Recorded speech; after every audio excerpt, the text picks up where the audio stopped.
Welcome, friends, to Hancock Church and to our Good Friday worship service. This is a pre-recorded service for those of you who are joining us from home. I'm Barbara Callahan, the senior minister, and with me today in the sanctuary we have David Clark, our second minister, and Mark Morgan, our director of music, and our friends in the TV studio. Making it possible for us to bring this to you this evening are Sue Rockwell and Julie Manugian. Friends, tonight is the most difficult night of the Christian year, a week that began with Palm Sunday, when we celebrate the joy and hope of Jesus' entry into Jerusalem, ends in deep grief and agony. And tonight, we join Jesus in that grief and pain, and in turn, we know that God also joins us in ours. Our own grief and pain, our losses, our agony, whatever darkest hours we have had or that we might be in the midst of right now. As we join Jesus in our remembering of that day, God joins us in our present moment, whatever it may be. In tonight's service, we will reflect on the last phrases uttered by Jesus from the cross, the last 7 phrases of his life. We will use a combination of our own written reflections as well as some modern-day poetry. We hope that somewhere in this service that you might feel seen and met in your own longest valleys, your own deepest longings, your own deep humanness. This service will end without a benediction because we keep the vigil until Easter morning. So friends, beloved of God, let us journey together now into the heart of Jesus on his last night, into his last words from the cross, and into our own holy vigil.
Father, forgive them, for they know not what they do.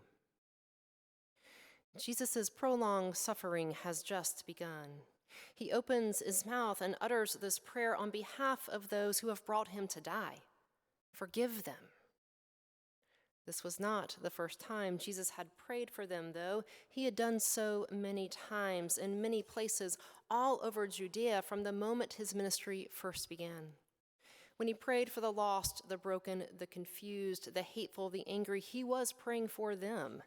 When he prayed for those who had fallen away, who had given into despair, who had retreated from the light of God, he was praying for them. And here too, when their anger, their lostness, their hatefulness came into violent form and broke his body, here too he prays for them. He prays for them because he means it, because he has always meant it, because he is beyond confident in the power of it. Jesus knows that in times of discomfort, great pain, and even death, that in this time, is when all that has supported and filled and beautified and sanctified life comes into its greatest and most meaningful prayer. And what has supported and filled and beautified and sanctified Jesus' life? Mercy, grace, love. And so to confront suffering, that of his body and their spirit, of our body and our spirit, our neighbor's body, our neighbor's spirit, he and us, by his example, pick them up again. Mercy, grace, love, and discovers the strength to see this through to the end. Father, forgive them. They know not what they do.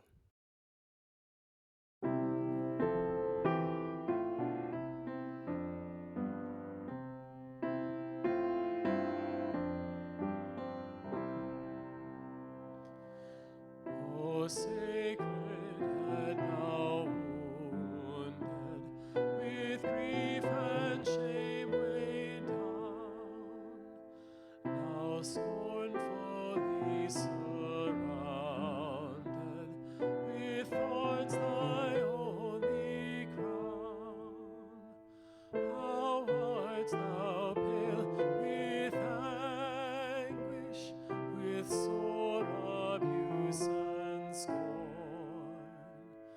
How does that visage languish, which once was bright as morn?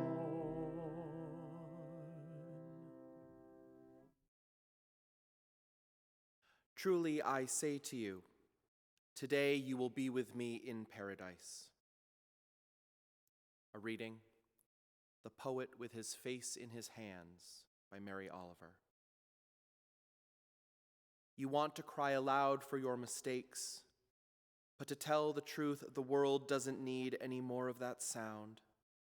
So if you're going to do it and can't stop yourself, if your pretty mouth can't hold it in, at least go by yourself across the 40 fields and 40 dark incline of rocks and water to the place where the falls are flinging out their white sheets like crazy, and there is a cave behind all that jubilation and water fun, and you can stand there under it and roar all you want, and nothing will be disturbed. You can drop with despair all afternoon, and still on a green branch, its wings just lightly touched by the passing foil of the water, the truth, puffing out its spotted breast, will sing out of the perfect, hard stone beauty of everything. Truly I say to you, today you will be with me in paradise. But thou, my Lord, hast suffered, was all for sinners' gain. Mine was the transgression, but thine the deadly pain. Lo, here I fall, my Savior, 'tis I deserve thy place. Look on me with thy favor, vouchsafe to me thy grace.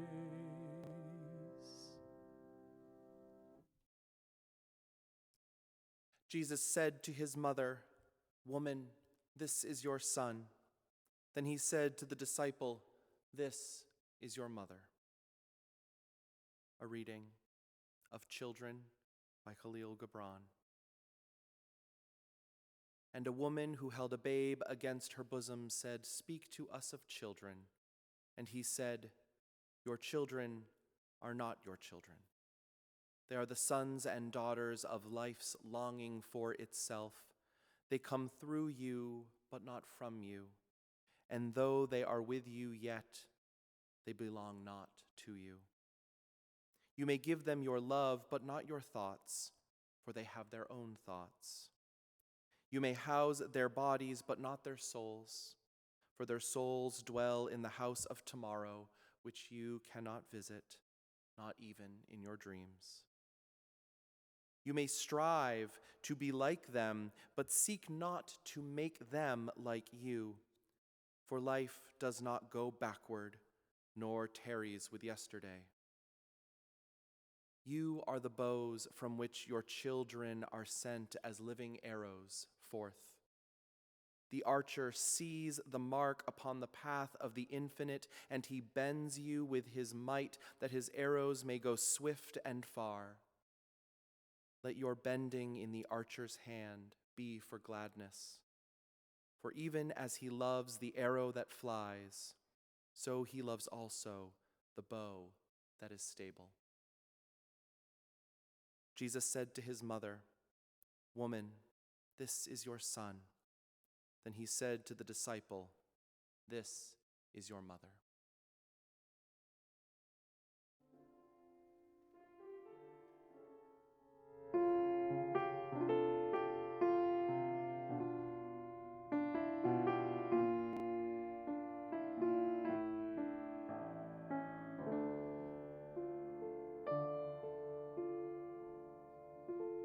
Sometimes I feel like a motherless child.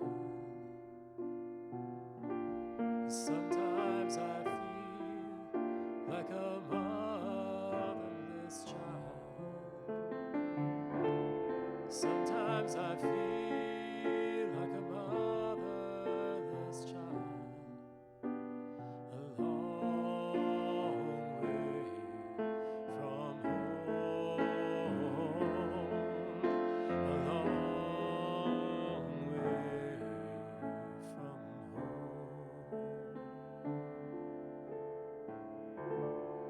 Sometimes I feel like I'm almost gone. Sometimes I feel like I'm almost gone. Sometimes I feel like I'm almost gone. A long way from home. A long way from home. A long way from home. A long way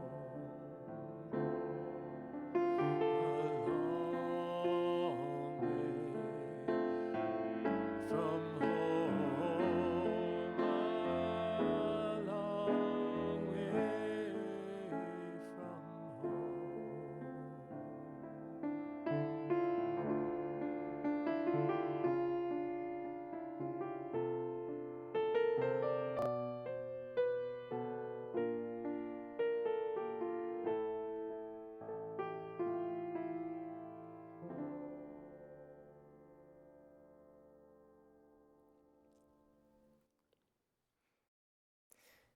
My God, why have you forsaken me?"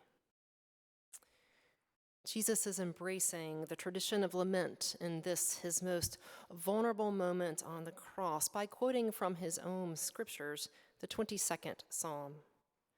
The words of his upbringing, the words of his ancestors came to him to tend to him when it seemed that no one else would. 2,000 years later, Christianity in the West is often uncomfortable with lament. We prefer everything that happens after Good Friday, thank you very much. Ideally, we would like to jump from Palm Sunday to Easter morning. But if we follow in the footsteps of Jesus over Holy Week, we know that we cannot. And it's not just because we walk with Jesus, but rather it is because Jesus walks with us. Jesus models for us that indeed there is no way out but through. When Jesus was born, he said yes to everything that it meant to be human. And what it meant to be human culminated in this moment on the cross. Whatever our pain has been, or is now, or will be, Jesus knows that too. Even when we feel utterly alone, God is with us. Remember this. Plant it deep inside your heart. Jesus has promised his solidarity, his presence, his nearness, which is as close as your very breath through all of your days, even this one. Just as God was there with Jesus in and on the other side of his death, even when he couldn't see it. So God will be with us in ours whenever that day comes. And in the meantime, Jesus gives us permission as much as we need and want to lament and cry out throughout life, my God, why? My God, why have you forsaken me?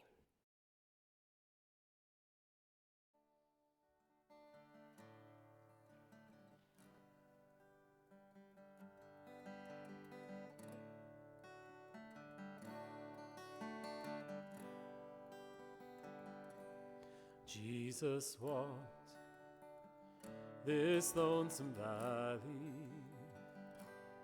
He had to walk it by himself, for nobody else could walk it for him. He had to walk it by himself. We must walk this lonesome valley. We must walk it by ourselves, for nobody else can walk it for us. We have to walk it by ourselves. You must go and stand your trial. You have to stand it by yourself, or nobody else can stand it for you. You have to stand it by yourself. Jesus walked this lonesome valley. He had to walk it by himself, for nobody else could walk it for him. He had to walk it by himself.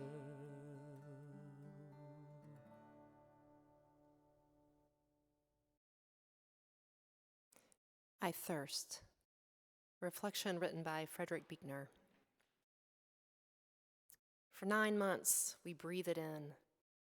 The sight of water and oceans and rivers and lakes is soothing to the spirit as almost nothing else. To swim in it is to become as weightless and untrammeled as in dreams. The wake of a ship, the falling of a cataract, and the tumbling of a brook can hold us spellbound for hours. And in times of drought, we feel as parched in our being as the lawn that crackles beneath our feet. Air is our element, but water is our heart's delight. My flesh faints for thee, the psalmist sings, as in a dry and weary land where there is no water. And among the last things that Jesus ever said, and among the most human, were the words, I thirst. I thirst.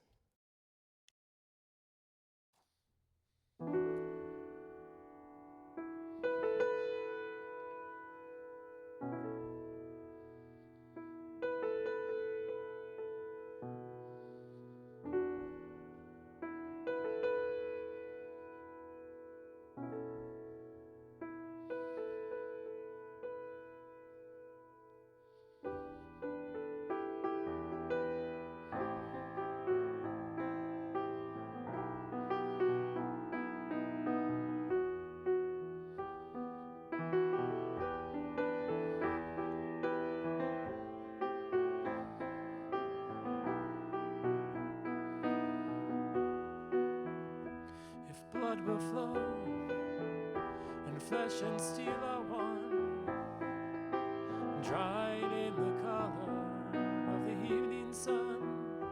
Tomorrow's rain will wash the stains away, but nothing in our minds will always stay. Perhaps this final act was meant to quench a lifetime's argument, but nothing comes from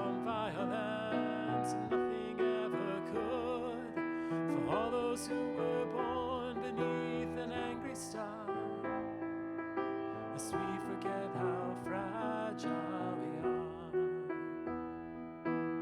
On and on the rain will fall, like tears from a star, like tears from a star.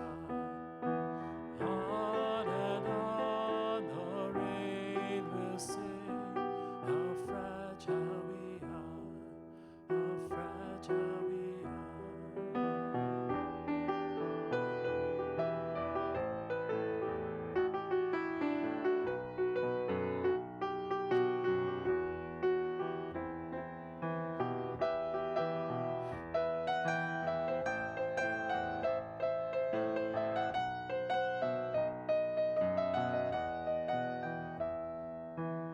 On and on the rain will fall, like tears from a star, like tears from a star.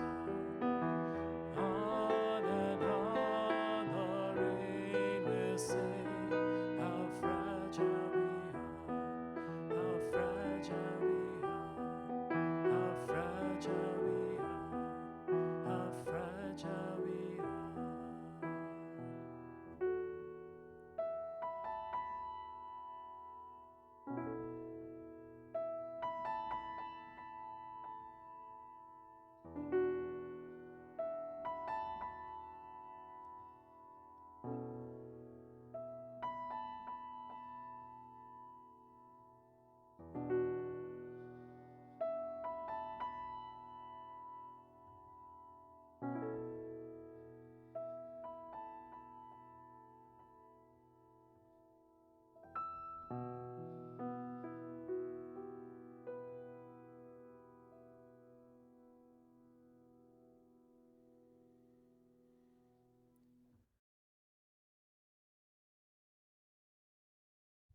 It is finished.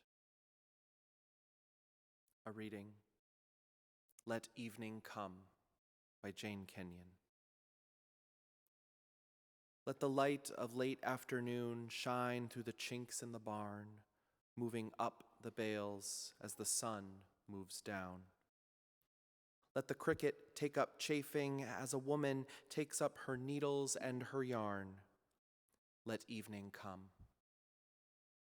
Let dew collect on the hoe abandoned in the long grass.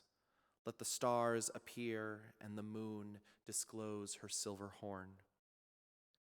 Let the fox go back to its sandy den.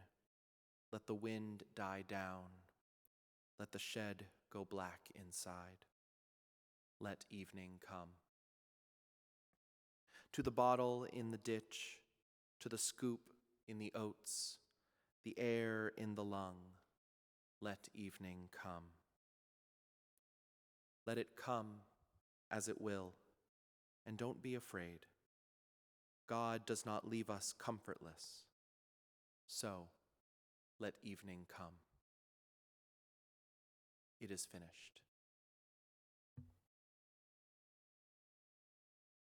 Were you there when they crucified my Lord? Were you there when they crucified my Lord? Oh,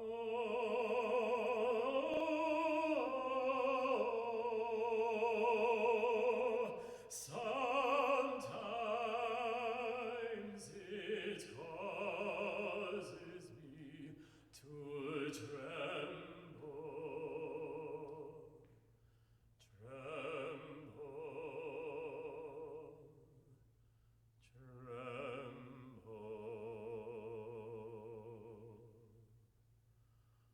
Were you there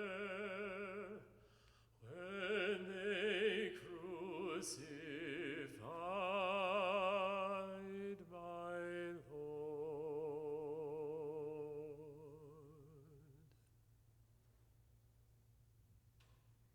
Father, Into your hands I commend my spirit. Always only in life and surely in death, we are ever only God's. These were the last words that Jesus ever uttered, and yet I have to think it was not the first time that these words left his lips. This moment of finally receiving his rest, of shedding it all and moving straight into the heart of God, this was simply a return to his true home. This was the culmination of a deep truth that he had known all along. As a child, when he was separated from his parents at the temple, he answered their worry with these words, "Did you not know I'd be in my Father's house?" And as he grew up into his power, how often would he say in as many ways as possible, "As God is in me and I am in God, so too you are in me." The moment of commendation at a funeral where we lay our loved one into the arms of their Creator once and for all is a similar moment of communally recognizing what has always been true, that regardless of anything else in our lives, even regardless of whether or not we know it, we are only and ever always God's. Daily, we too can say, "Holy beloved one, into your hands I commend my spirit," as we take our first breath each morning until the time we take our last breath on this earth. May we too have the assurance that we are returning to a place that our souls know very well. This night especially, O God, into your hands we commend our spirits. Father, into your hands I commend my spirit. Were you there when they laid him in the tomb? Were you there when they laid him in the tomb?